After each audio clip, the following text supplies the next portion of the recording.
अपने आप को कट्टर ईमानदार होने का दावा करने वाली आम आदमी पार्टी का किरदार अब तार तार होता हुआ जनता के सामने नजर आ रहा है। पहले उनकी सरकार के एक मंत्री श्री सत्येंद्र जैन भ्रष्टाचार के आरोप में जेल गए, जिन्हें न्यायालय से जमानत नहीं मिली। फिर एक स्टेप और ऊपर गया, उप मुख्यमंत्री मनीष सिसोदिया जी जेल गए और अब आम आदमी पार्टी के संसदीय दल के नेता श्री संजय सिंह, कोई सामान्य व्यक्ति नहीं है, संसदीय दल के नेता हैं, leader of the parliamentary party, वो भ्रष्टाचार के आरोप में रिमांड पर हैं।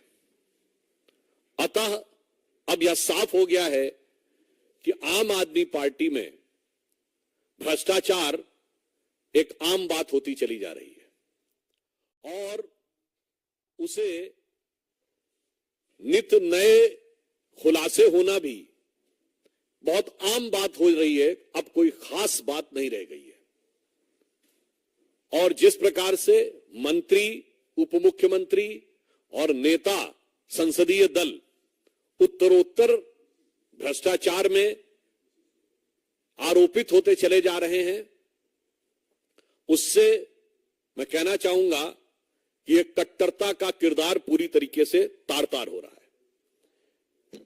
यहां पर हम यह भी कहना चाहेंगे कि जिस प्रकार के अनर्गल निराधार आरोप आम आदमी पार्टी लगाने का प्रयास करती है, तो हम यह भी स्पष्ट करना चाहते हैं कि न्यायालय ने जो निर्णय दिया है उसमें स्पष्ट रूप से, अब देखिए बहुत साफ है, पैसे का लेन देन, चुनाव में उसका प्रयोग और उससे गंभीर बात है, साक्ष्य ये आए हैं कि पॉलिसी में चेंज इस आधार पर किया गया है और यह चेंज नीतिगत है। नीतिगत है तो इसका मतलब पूरी पार्टी इसमें इन्वॉल्व है, विषय सिर्फ संजय सिंह जी का नहीं है। इसका मतलब हो गया कि नीतिगत निर्णय में पूरी पार्टी इन्वॉल्व है और मुझे लगता है यह शराब का घोटाला तो इनके लिए वैसा बनता चला जा रहा है कि एक तरफ इन्होंने पॉलिसी विड्रॉ की, मैं इस बात को पुनः रीएम्फसाइज करना चाहता हूं, सीबीआई इंक्वायरी शुरू होते ही पॉलिसी विड्रॉ कर ली। क्यों विड्रॉ किया अगर सब कुछ सही था? और विड्रॉ करने के बाद आप उसको डिफेंड भी कर रहे हैं और डिफेंड करते हुए आप उस दलदल में धंसते हुए चले जा रहे हैं। क्योंकि जैसे कर्म किए हैं आम आदमी पार्टी ने, अब वो पूरी चुनौती के साथ उनके सामने आ रहे हैं। यहां पे मैं स्पष्ट करना चाहूंगा कि कल राउज एवेन्यू कोर्ट ने अपने निर्णय में पेज नंबर 10 के ऊपर जो लिखा है 15वें पॉइंट पे, जो ये कहने का प्रयास कर रहे हैं कि केस का आधार नहीं बनता है, उसमें बहुत स्पष्ट कहा है, hence in prima fascia view this court the fact stated that the material placed before the court nowhere shows that the suggest that his arrest in the present case is unwarranted and unreasonable। Hindi में कह दें, अदालत ने प्रथम दृष्टया यह विचार किया है और यह माना है कि यह कहीं से भी यह नहीं दर्शाता है कि वर्तमान मामले में गिरफ्तारी अनवारंटेड और अनरीजनेबल है, यानी यह कहना कि अनापेक्षित है या अनावश्यक है, यह उचित नहीं है। यह बहुत स्पष्ट रूप से कहा है।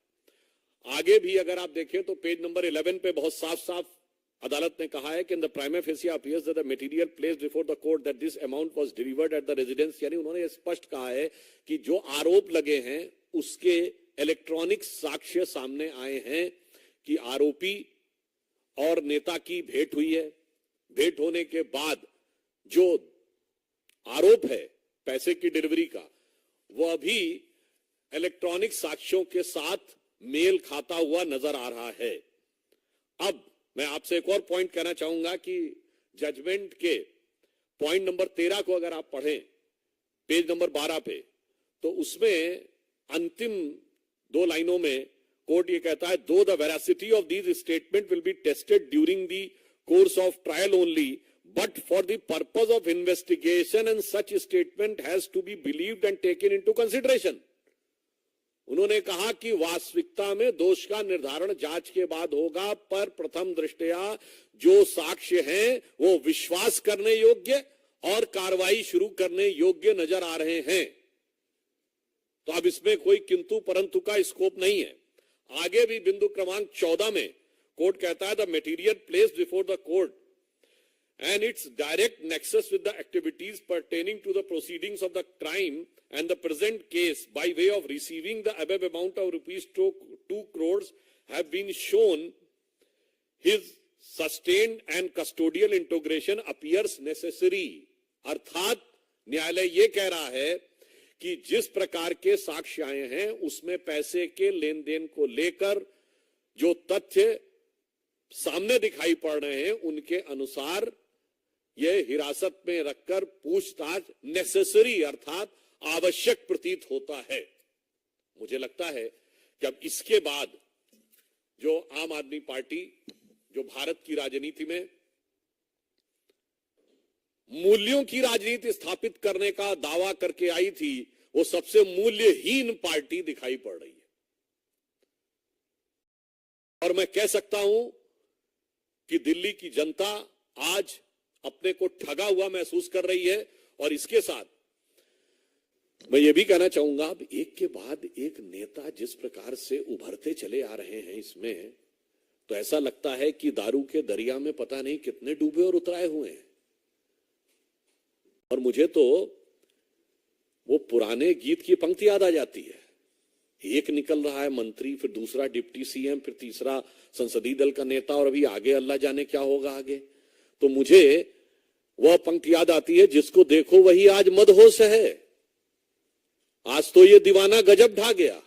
मतलब अब एक के बाद एक जिस प्रकार के कैरेक्टर्स उभर के सामने आते जा रहे हैं, मुझे लगता है इसके बाद श्री केजरीवाल जी की बातों की निर्लज्जता और धृष्टता पूरी तरीके से जनता के सामने आ गई है। इसलिए हमारा यह मानना है कि अब यह देश की जनता के लिए भी एक विचार का विषय है, फूड फॉर थॉट है। जो लोग राजनीति में नए प्रयोग की बातें करते हैं, यह एक्सपेरिमेंटल पॉलिटिक्स का दौर अब नहीं है। भारत प्रखरता के साथ, दृढ़ता के साथ नई भूमिका को निभाने के लिए जहां विश्व पटल पर उभर रहा है, यहां ये तरह तरह के एक्सपेरिमेंट्स करने के प्रयास होते हैं। उन एक्सपेरिमेंट्स का परिणाम कितना दुखद और देश के लिए खतरनाक हो सकता है, और उन प्रयोगों के चेहरे पर चढ़ा हुआ मुखौटा कितनी जल्दी उतर सकता है, यह भी समझना चाहिए। बहुत स्पष्ट है कि अब किसी भी प्रकार का प्रयोग भारतीय राजनीति के लिए घातक हो सकता है। यह मेरे विचार से आम आदमी पार्टी के अन्ना आंदोलन से निकली आम आदमी पार्टी के इस चरित्र के बाद यह भी एक विचार के लिए तथ्य देश की जनता के सामने है, और देश की प्रबुद्ध जनता इसे समझ रही होगी। धन्यवाद।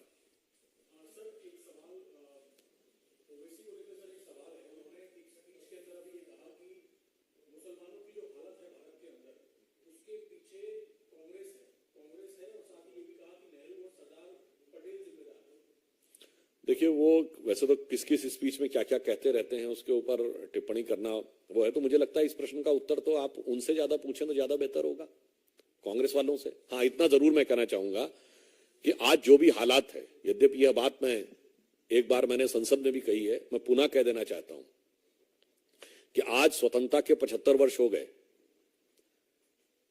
मैं ओबीसी जैसे लोगों को भी स्पष्ट बता देना चाहता हूं कि जब यह देश स्वतंत्र हुआ तो जिनको आज माइनॉरिटी कहते हैं, उनमें से कितने लोग ऐसे थे जिनके राजे रजवाड़े थे?